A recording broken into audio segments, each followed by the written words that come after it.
उस रात शहर से दूर सुनसान जंगल के बीच खड़ी कार में रोहन मेरे ऊपर झुका हुआ था। बाहर मूसलाधार बारिश हो रही थी और कार के अंदर हमारी सांसें तेज चल रही थीं। उसकी गर्म उंगलियां मेरी कमर को छू रही थीं और मैं अपनी आंखें बंद करके उस पल में बह चुकी थी। मुझे लगा कि आज रात इस बंद कार में वो सब होगा जो एक मर्द और औरत के बीच होता है। लेकिन ठीक उसी पल जब वो मेरे होठों को छूने वाला था, उसने कुछ ऐसा किया जिससे मेरी चीख निकल गई। उस एक पल ने मेरी जिंदगी को नर्क बनने से बचा लिया।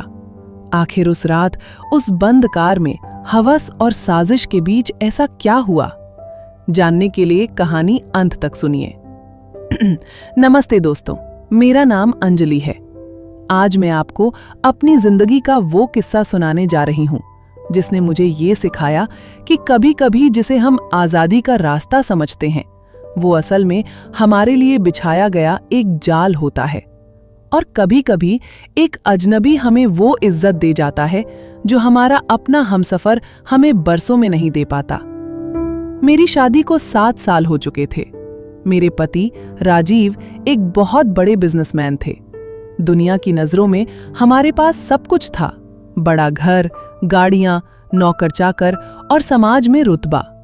लेकिन उस बड़े घर की 4 दीवारी में मैं सिर्फ एक सजावट की चीज बनकर रह गई थी। राजीव के लिए मैं उनकी पत्नी कम और उनकी जागीर ज्यादा थी। वो क्या पहनना है, किससे बात करनी है, कहाँ जाना है, सब वही तय करते थे। मेरी अपनी कोई पहचान नहीं थी। हमारे बीच पति पत्नी वाला रिश्ता तो कपड़ा खत्म हो चुका था, बस एक दिखावा बचा था। वो अपनी दुनिया में मस्त थे और मैं अपने अकेलेपन में। मुझे हमेशा से ड्राइविंग सीखने का बहुत शौक था। मुझे लगता था कि अगर मैं गाड़ी चलाना सीख लूं तो शायद मुझे थोड़ी आजादी मिल जाएगी। मैं अपनी मर्जी से खुली हवा में सांस ले सकूंगी। राजीव हमेशा मना कर देते थे। वो कहते थे, तुम्हें क्या जरूरत है, ड्राइवर है तो सही, तुम रानियों की तरह रहो। लेकिन उन्हें कौन समझाता कि पिंजरा चाहे सोने का हो, रहता पिंजरा ही है। काफी जिद और लड़ाई झगड़े के बाद एक दिन वो मान गए। उन्होंने कहा, ठीक है, तुम ड्राइविंग सीख लो। मैंने तुम्हारे लिए शहर का सबसे बेस्ट इंस्ट्रक्टर बुक किया है। वो तुम्हें घर से पिक करेगा और ड्रॉप करेगा। अगले दिन सुबह मेरे घर के बाहर एक लाल रंग की स्विफ्ट कार आकर रुकी। उस पर लिखा था लर्नर। मैं बाहर निकली। कार से एक नौजवान लड़का उतरा। उसका नाम रोहन था। उम्र यही कोई 25-26 साल। कद लंबा, रंग सावला और चेहरे पर एक बहुत ही आकर्षक मुस्कान। उसने एक टाइट टी-शर्ट पहनी थी जिसमें से उसकी कसरत की हुई बॉडी साफ झलक रही थी। उसकी बाहों पर उभरी हुई नसें उसकी ताकत का एहसास करा रही थीं। नमस्ते मैम, मैं रोहन, आपका ड्राइविंग इंस्ट्रक्टर, उसने बहुत अदब से कहा। उसकी आवाज में एक भारीपन था जो कानों को अच्छा रिलैक्स। मैंने नमस्ते किया और कार में बैठ गई। शुरुआत के कुछ दिन बहुत सामान्य थे। रोहन मुझे क्लच, ब्रेक और एक्सीलेटर का तालमेल समझाता था। वो बहुत ही धैर्यवान था। राजीव की तरह मुझ पर चिल्लाता नहीं था। अगर मैं गलती करती तो वो मुस्कुराकर कहता, कोई बात नहीं मैम, दोबारा कोशिश करते हैं। उसकी ये नरमी मेरे लिए नई थी। कार का वो छोटा सा बंद केबिन धीरे धीरे मेरे लिए सुकून की जगह बनने लगा था। घर के तनाव और राजीव की बेरुखी से दूर वो 1 घंटा मेरे लिए दिन का सबसे अच्छा वक्त होता था। मैं उस 1 घंटे का इंतजार करने लगी थी। धीरे धीरे हमारी बातें ड्राइविंग से आगे बढ़ने लगी। हम जिंदगी, मौसम और पसंद नापसंद की बातें करने लगे। एक दिन गियर बदलते वक्त मेरा हाथ कांप रहा था। रोहन ने मेरे हाथ के ऊपर अपना मजबूत हाथ रख दिया। उसने कहा, घबराइए मत मैम, स्टीयरिंग को जिंदगी की तरह हल्के हाथ से पकड़िए। ज्यादा कसकर पकड़ेंगी तो कंट्रोल खो देंगी। उसका स्पर्श, वो बहुत अलग था। उसके हाथ सख्त और गर्म थे। एक पल के लिए मेरे बदन में बिजली सी दौड़ गई। मुझे अपना हाथ हटा लेना चाहिए था, लेकिन मैंने नहीं हटाया। मुझे उस सहारे की, उस स्पर्श की जरूरत थी। मैंने देखा कि वो भी अपना हाथ हटाने की जल्दी में नहीं था। हमारी नजरें रियर व्यू मिरर में मिली और उसने पलकें नहीं झपकाईं। उस दिन के बाद माहौल बदलने लगा। हवा में एक अजीब सा तनाव और आकर्षण घुल गया। रोहन अक्सर मेरी तारीफ करता, मैम आप साड़ी में बहुत एलिगेंट लगती हैं। मैम आज आपने बाल खुले रखे हैं, आप पर बहुत जच रहे हैं। मैम आपकी मुस्कुराहट बहुत प्यारी है, आप हंसा कीजिए। सालों से राजीव ने मेरी तरफ ठीक से देखा भी नहीं था और यहाँ एक लड़का मेरी हर छोटी चीज नोटिस कर रहा था। मैं एक प्यासी औरत थी जिसे रोहन की बातों से बूंद बूंद पानी मिल रहा था। मैं उसकी तरफ आकर्षित होने लगी थी। मैं घर पर भी उसी के बारे में सोचने लगी थी। तैयार होते वक्त मैं सोचती कि आज रोहन मुझे देखेगा तो क्या कहेगा। 15 दिन बीत चुके थे। मेरी ड्राइविंग क्लास खत्म होने वाली थी। ये सोचकर ही मेरा दिल बैठ रहा था कि अब रोहन से मुलाकात नहीं होगी। एक शाम रोहन ने कहा, मैम कल आपकी आखिरी क्लास है, कल हम हाईवे ड्राइविंग की प्रैक्टिस करेंगे। हमें शाम को थोड़ा लेट हो सकता है क्योंकि मैं आपको नाइट ड्राइविंग भी सिखाना चाहता हूं। अंधेरे में गाड़ी चलाना सीखना बहुत जरूरी है। मैंने राजीव से पूछा। मुझे लगा वो मना करेंगे या 1000 सवाल पूछेंगे, लेकिन हैरानी की बात थी कि वो तुरंत मान गए। उन्होंने बिना मेरी तरफ देखे कहा, हाँ जाओ, अच्छे से सीख लो, जितना वक्त लगे लगाओ। अगली शाम मैं तैयार होकर निकली। मैंने उस दिन अपनी पसंदीदा नीले रंग की कुर्ती पहनी थी, बालों को खुला रखा था और कानों के पीछे हल्का सा इत्र लगाया था। मेरा दिल किसी किशोरी की तरह धड़क रहा था। मुझे नहीं पता था कि मैं ड्राइविंग सीखने जा रही हूं या रोहन से मिलने। रोहन आया। आज वो भी बहुत अलग लग रहा था। उसने एक काली शर्ट पहनी थी और उसके बालों से हल्की खुशबू आ रही थी। मुझे देखकर उसकी आंखों में एक चमक आ गई। उसने कहा, मैम आज आप कयामत लग रही हैं। मैं शर्मा गई। हम हाईवे की तरफ निकल पड़े। शाम ढल रही थी। मौसम बहुत सुहाना था। आसमान में काले बादल घिराए थे और ठंडी हवा चल रही थी। रोहन आज बहुत कम बोल रहा था। वो बार बार मुझे देख रहा था। कार में बजता हुआ धीमा रोमांटिक संगीत हमारे बीच के तनाव को और बढ़ा रहा था। शहर से काफी दूर निकलकर अंधेरा गहरा हो चुका था। रोहन ने अचानक गाड़ी हाईवे से नीचे उतारकर एक कच्चे और सुनसान रास्ते की तरफ मोड़ दी।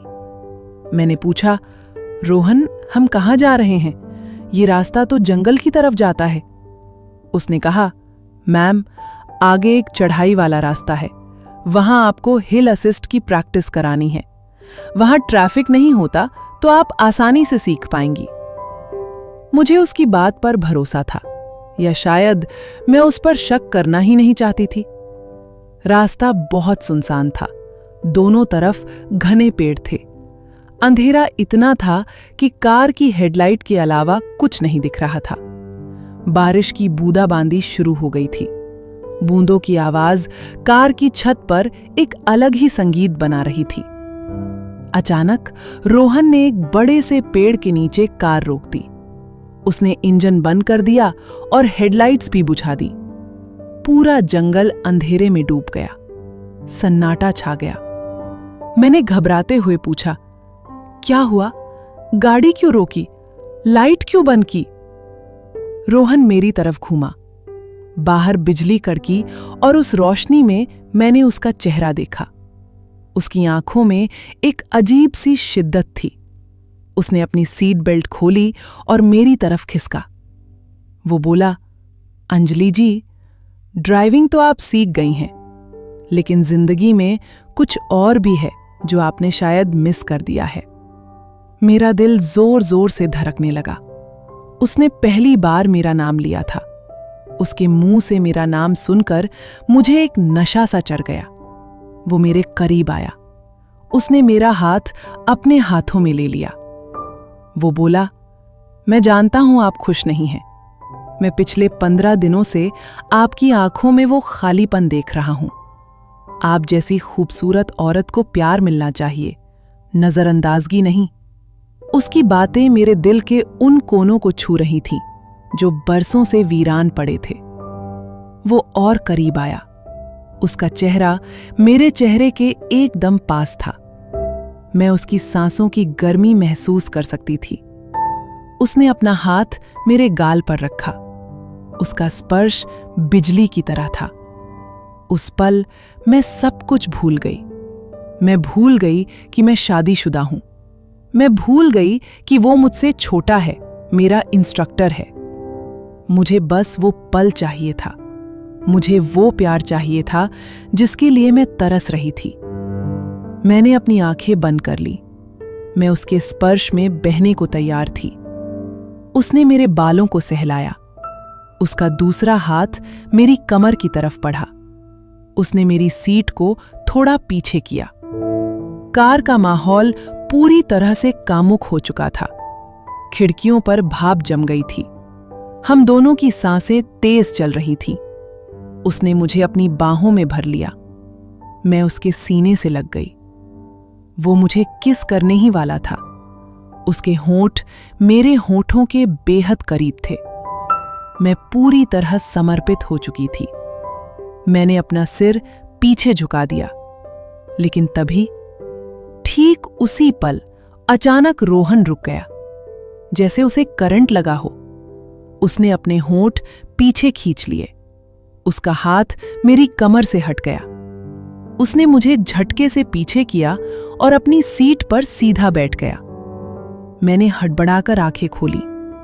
मैं हैरान थी। मेरा शरीर अभी भी उस एहसास में था। रोहन का चेहरा बदल गया था। उसकी आंखों में अब हवस नहीं, बल्कि एक अजीब सा दर्द, गुस्सा और शर्मिंदगी थी। उसने जोर से स्टीयरिंग व्हील पर मुक्का मारा। धत तेरे की, वो बुदबुदाया। मैं ये नहीं कर सकता। मैंने कांपते हुए अपनी सांसों को संभालते हुए पूछा, क्या हुआ रोहन? तुम रुक क्यों गए? उसने मेरी तरफ देखा। उसकी आंखों में अब आंसू थे।